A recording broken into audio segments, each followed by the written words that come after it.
Right ఇక భారత్ దాడులకి సంబంధించి సంచలన నిజాలు బయటకు వచ్చాయి. దీనికి సంబంధించిన పాకిస్తాన్కి సంబంధించిన ఒక ఎనలిస్ట్ భారత్ ఏ విధంగా పాకిస్తాన్ పై దాడులు చేసిందో దానికి సంబంధించి కూడా ఆయన ఒక విషయాలను అయితే వెల్లడించారు. ఇటు పాక్ ఇజ్జత్ మొత్తం తీసేసినట్లుగా కూడా తెలుస్తుంది. ఫిర్జాదా ఇటు ఎనలిస్ట్ మోయిద్ ఫిర్జాదా అంతర్జాతీయ స్థాయిలో ఇటు భారత్ ఏదైతే దాడులు చేసిందో దానికి సంబంధించి కూడా వెలుగులోకి ఆయన సంచలన నిజాలు తెలియజేశారు. ఇటు భారత్ దాడులకు పాక్ భయపడిపోయింది, బొలారి వైమానిక స్థావరంపై కూడా ఇటు భారత్ విరుచుకు పడింది అంటూ కూడా ఇటు పాక్ ఎనలిస్ట్ మోయిద్ ఫిర్జాదా పాక్ కి సంబంధించిన మొత్తం కూడా చెప్పుకొచ్చారు. ఇటు మొత్తం ఆయన చేసిన వ్యాఖ్యలు ఇప్పుడు పాక్ కి సంబంధించి పరువు పోయిందని చెప్పుకోవాలి. ఇటు ప్రపంచ పటంలో పాకిస్తాన్ ఉండేది కాదు అంటూ కూడా ఇటు ఫిర్జాదా చెప్పుకొచ్చిన విషయాలు ఇప్పుడు సంచలనం రేపుతున్నాయి. బొలారి వైమానిక స్థావరంపై ఇటు భారత్ విరుచుకు పడింది అంటూ కూడా చెప్పుకొస్తున్నారు.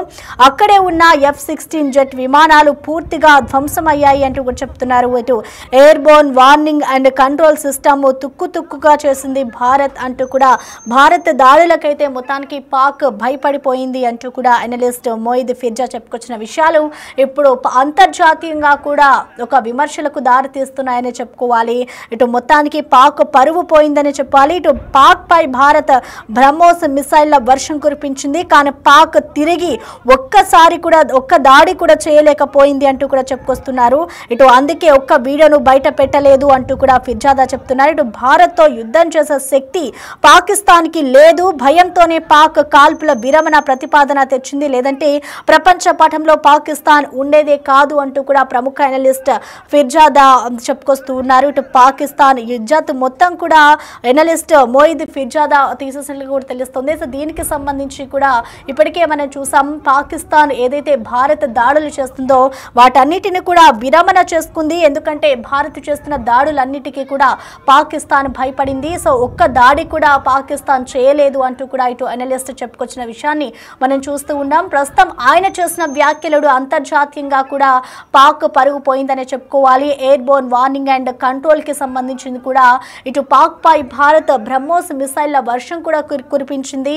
సో ఆ టైంలో కూడా పాక్ తిరిగి ఒక్క దాడి కూడా చేయలేకపోయింది. అందుకే పాకిస్తాన్ ఏదైతే దాడి చేశామో అంటూ చెప్పుకొచ్చిందో దానికి సంబంధించి కూడా ఇటు పాకిస్తాన్ ఒక్క వీడియోని కూడా రిలీజ్ చేయలేదు. పాకిస్తాన్ నిజంగానే దాడి చేసి ఉంటే ఏదైనా వీడియోస్ రిలీజ్ చేసే అవకాశం అయితే ఉండేది, కానీ పాకిస్తాన్ నిజంగా దాడి చేయలేదు కాబట్టి ఇటు వీడియోస్ కూడా రిలీజ్ చేయలేదు. సో మొత్తానికి భారత్ యుద్ధానికి సంబంధించి అయితే ఏదైతే పాకిస్తాన్ పై దాడులు చేసిందో దానికి సంబంధించి ఇటు పాకిస్తాన్ భయపడింది అంటూ కూడా ఇటు ఒక ఎనలిస్ట్ చెప్పుకొస్తున్న విషయాన్ని ప్రస్తుతం మనం చూసుకోవచ్చు. न्यूयॉर्क टाइम्स ने 24 घंटे पहले एक स्टोरी निकाली जिसमें न्यूयॉर्क टाइम्स ने बताया कि हिंदुस्तान और पाकिस्तान ने क्लेम तो बहुत किए हैं एक दूसरे को हर्ट करने के, हिट करने के, लेकिन जो सैटेलाइट इमेजेस हैं मैक्सर टेक्नोलॉजीज के और प्लैनेट लैब के, वो ये शो करते हैं कि कोई बहुत ज्यादा नुकसान जो है वो नहीं हुआ. और पाकिस्तान ने जो मिसाइल हमले किए हैं उससे तो हिंदुस्तान को कुछ भी नहीं हुआ. यानी हिंदुस्तान ने जो मिसाइल स्ट्राइक्स की हैं पाकिस्तान के अंदर दो तीन किस्म के उन्होंने मिसाइल्स यूज किए. आपको पता है पहले उन्होंने मेरा ख्याल स्कैल्प यूज किए जो फ्रेंच टाइप के थे, जो एयर टू ग्राउंड थे, जिसमें उन्होंने 24 मुकामात को हिट किया आजाद कश्मीर में, पाकिस्तान में, बहावलपुर के अंदर, मुरीदके में. और वो सारे जो हैं जिन जिन बिल्डिंग्स पे उनको जाके लगना था स्कैल्प एक्यूरेटली जाके उन्होंने हिट किया और हम कुछ भी नहीं रोक सके. उसके बाद उन्होंने ब्राह्मोस यूज किए जो रशियन और इंडियन ताउन से इश्तराक से बने, और उन्होंने जहां जहां वो मारना चाहते थे खासा प्रिसाइजली उन्होंने हिट किया. और पाकिस्तान ने किसी किस्म के सैटेलाइट इमेजेस नहीं दिखाए, जबकि हिंदुस्तान की आर्मी एयरफोर्स वाला ने अपनी ब्रीफिंग्स में वो सैटेलाइट इमेजेस दिखाए. बहरहाल New York times did not rely upon दो सैटेलाइट इमेजेस. उन्होंने अपने सैटेलाइट इमेजेस लेके अपनी स्टोरी में दिखाए हैं, वो मैंने देखे हैं बहुत गौर से. वो सैटेलाइट इमेज दिखाते हैं कि बुलारी जो है जहां F-16 होते हैं, जो कराची से कहते हैं कि 100 किलोमीटर 100 मील दूर है, वहां पर उन्होंने जिस हैंगर को निशाना बनाया, उन्होंने पहले का इमेज दिखाया हमले से पहले का और हमले के बाद का, और वो हैंगर का एक हिस्सा जो है बिल्कुल तबाह हो गया. इसी तरह से उन्होंने नूर खान एयरबेस के ऊपर जो हमले हुए हैं वहां पे भी दिखाया उन्होंने कि बिल्डिंग कैसे डैमेज हुई है. फिर उन्होंने जो रहीम यार खान में हमला है वो भी दिखाया.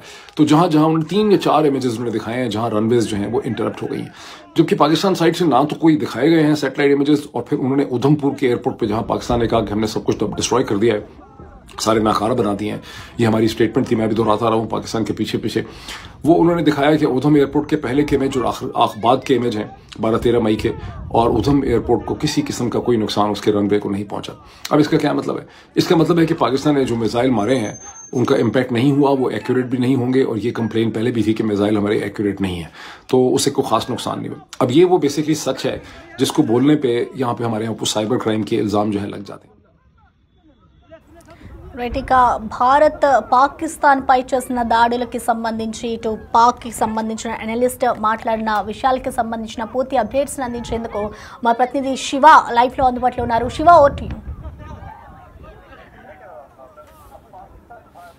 పాకిస్తాన్ భారత్ మధ్య నెలకొన్న ఉద్రిక్త పరిస్థితులు, దాని తర్వాత దాడులు ప్రతిదాడుల గురించి ఏదైతే పాకిస్తాన్ భారత్పై పైచేయి సాధించమంటూ ఏదైతే చెప్తుందో దానికి సంబంధించి కొన్ని కీలక విషయాలను ప్రధానంగా ఆ దేశానికి చెందిన ప్రముఖ ఎనలిస్ట్ మోయిద్ మోర్జాదా కూడా కొన్ని కీలక వ్యాఖ్యలు చేశారు. ఎక్కడ కూడా పాకిస్తాన్ అంత ప్రభావం అనేది భారత్ పైన చూపించలేకపోయింది, ప్రతి దాడులను పాకిస్తానే నష్టపోయింది అనేది కూడా ప్రధానంగా మోయిద్ ఫిర్జాదా తెలియజేశారు. అంటే ఒక పాకిస్తాన్కు సంబంధించి కొన్ని కీలక విషయాలు, నిజాలు ఏదైతే మేము పైచేయి సాధించామంటూ కూడా అక్కడ ఉన్న ప్రజల ముందుకు తీసుకువెళ్ళి సంబరాలు చేసుకునే విధంగా ఏ విధంగా అయితే వ్యవహరిస్తుందో అదంతా జస్ట్ ప్రజలకు చూపించుకోవడానికి తప్ప అక్కడ విజయం సాధించింది ఏమీ లేదంటూ కూడా పాకిస్తాన్ పరువు తీసే విధంగా కూడా అక్కడ పాకిస్తాన్కి సంబంధించిన సీనియర్ ఎనలిస్ట్ మోయిద్ ఫిర్జాదా కూడా కొన్ని వ్యాఖ్యలు చేశారు. ఏదైతే బోలార్కు సంబంధించిన వైమానిక స్థావరం ఏదైతుందో పాకిస్తాన్కి సంబంధించి దానిపై భారత్ దాడి చేసింది, దానికి సంబంధించిన మిసైల్ కానీ డ్రోన్లు కానీ మొత్తం కూడా ధ్వంసమయ్యాయని చెప్తున్నారు. మరోవైపు air Born warning and control system సంబంధించి కూడా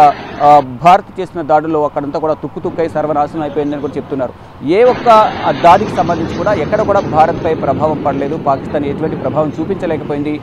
భారత్ వాయుసేన ప్రతిఘటించింది, అంటే సమర్థవంతంగా తిప్పికొట్టింది. దాని ద్వారా ఎక్కడ కూడా పాకిస్తాన్ దగ్గర భారత్కు సంబంధించి దాడి చేసిన వాటికి సంబంధించి ఎక్కడ కూడా ఆధారాలు, ఎటువంటి వీడియోలు కానీ ఫోటోలు కానీ లేవు. కాబట్టి వారు కేవలం మాటలకే పరిమితం అవుతున్నారు తప్ప ఏ ఆధారాలను కూడా చూపించలేకపోతున్నారు.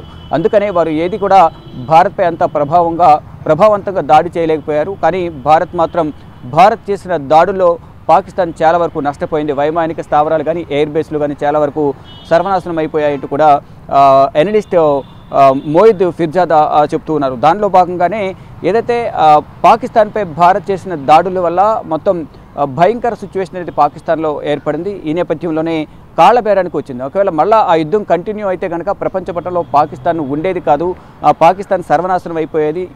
ఇది ముందుగానే పసిగట్టిన అటు ఆర్మీ చీఫ్ కానీ మరోవైపు ప్రధాని షహబాజ్ షరీఫ్ కానీ ఇప్పుడు యుద్ధం చేసి గెలవలేము, పాకిస్తాన్కు ఇంకా నష్టం వాటిల్లే అవకాశం ఉంటుందంటూ కూడా వారు భావించిన నేపథ్యంలోనే కాల్పుల విరమణ ఒప్పందానికి సంబంధించి వారు కాళ్ళబేరానికి వచ్చారు. దానిలో భాగంగానే ఇటు అమెరికాకు సంబంధించిన మార్క్ రూబియో కానీ, జేడీ వ్యాన్స్, అమెరికా అధ్యక్షుడు డొనాల్డ్ ట్రంప్ వీరందరితో కూడా సంప్రదింపులు జరిపి తాత్కాలికంగా కాల్పుల విరమణ ఒప్పందానికి సంబంధించి అంగీకరించారు. కేవలం ఇది తాత్కాలిక విరామం మాత్రమే అంటూ కూడా భారత ప్రభుత్వం చెబుతోంది. ఎక్కడైనా ఉగ్రవాద చర్యలకు మళ్ళీ కనుక దాడులకు తెగబడితే మాత్రం దీన్ని యాక్ట్ ఆఫ్ వార్గా పరిగణించి ప్రతిగా దాడి చేస్తాం, అది దాడి మాత్రం చాలా భయంకరంగా ఉంటుంది, ఊహకందని విధంగా దాడి చేస్తామంటూ కూడా భారత ప్రభుత్వం చెప్తోంది. దానిలో భాగంగా ఆపరేషన్ సింధూర్ అనేది ప్రజెంట్ ఇంకా ఆన్లోనే ఉంది. దానికి సంబంధించి ఉగ్రవాదుల ఏరివేతకు సంబంధించి జమ్మూ కాశ్మీర్ అడవుల్లో ఉగ్రవాదులకు సంబంధించి అడవుల్లో ఎక్కడైతే నక్కి ఉన్నారో అక్కడ సెర్చ్ ఆపరేషన్ అయితే కొనసాగుతుంది. మొత్తంగా చూసుకుంటే ఏదైతే పాకిస్తాన్ భారత్పై దాడి చేశామో అటు పంజాబ్లో కానీ భుజ్ ఎయిర్ బేస్ మీద కానీ, అంటే గుజరాత్లోని భుజ్ ఎయిర్ బేస్ ఏదైతే రుద్రమాత ఎయిర్ బేస్ అక్కడ, మరోవైపు పంజాబ్లోని ఆదంపూర్ ఎయిర్ బేస్ మీద, ఇతర జమ్మూ కాశ్మీర్లో పలు ప్రాంతాల్లో ఉన్న వైమానిక స్థావరాలు కానీ ఎయిర్ బేస్లన్నింటి మీద కూడా దాడి చేశాము. ఇటు మిసైళ్లను డ్రోన్లను కూడా ధ్వంసం చేసింది పాకిస్తాన్.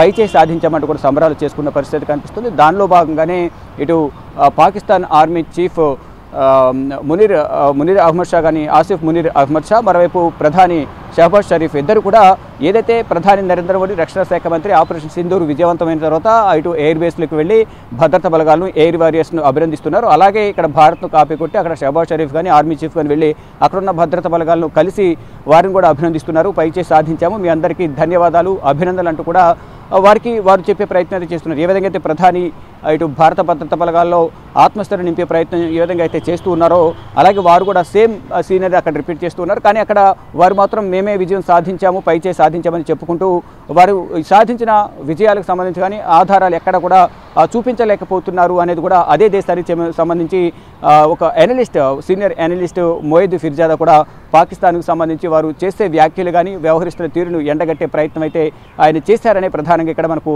తాజా పరిణామాలు చూస్తే అర్థమవుతుంది. ప్రజెంట్ చూసుకుంటే కనుక సాధారణ తాత్కాలిక విరామం మాత్రమే ఇది.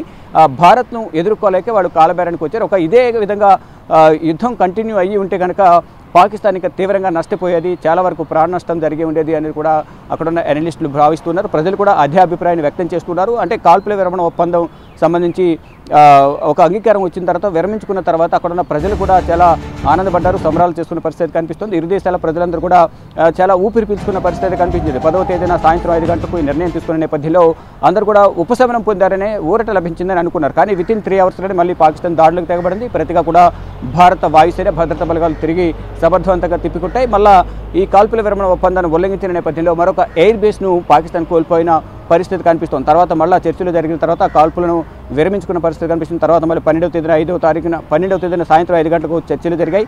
ఆ చర్చలు జరిగిన తర్వాత మొత్తం భవిష్యత్తులో ఎటువంటి కాల్పులు అనేది జరగకూడదు, ఎటువంటి దాడులు చేయకూడదు అనేది ఒక ఒప్పందానికి వచ్చారు. మళ్ళీ తర్వాత వితిన్ 2 డేస్లో మరొకసారి సమావేశమయ్యారు.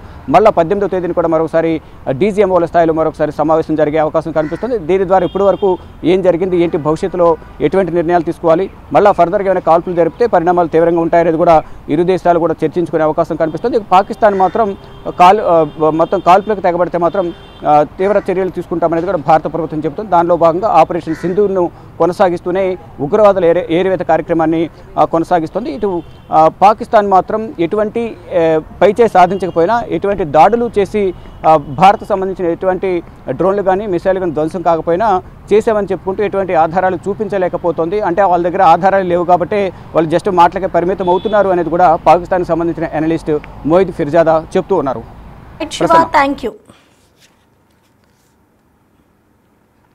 సో మొత్తానికి మనం చూసుకోవచ్చు, ఇటు పాకిస్తాన్ ఏదైతే భారత్పై యుద్ధం చేస్తుందో మేము యుద్ధంలో గెలిచాము అంటూ కూడా చెప్పుకొస్తున్న పాకిస్తాన్కి ఆ పరువు అయితే మొత్తానికి పోయిందనే చెప్పుకోవాలి. ఇటు పాకిస్తాన్కి సంబంధించిన ఒక ఎనలిస్ట్ భారత్ చేసిన దాడికి సంబంధించి సంచలన విషయాలను అయితే ఆయన మొత్తంగా బయట పెట్టారు.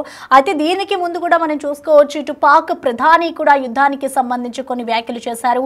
ఇటు భారత్ ఏదైతే యుద్ధం చేస్తుందో దానికి సంబంధించిన వ్యాఖ్యలు కూడా ఆయన మాట్లాడిన ఆ వీడియోను కూడా మనం చూసాము. అలాగే ఇప్పుడు ప్రెసెంట్ ఇటు పాకిస్తాన్కి సంబంధించిన వ్యక్తి ఈ విధంగా పాకిస్తాన్కి సంబంధించిన వ్యాఖ్యలు చేయడం ఇప్పుడు మొత్తంగా పాకిస్తాన్ పరువు పోయిందనే చెప్పుకోవాలి.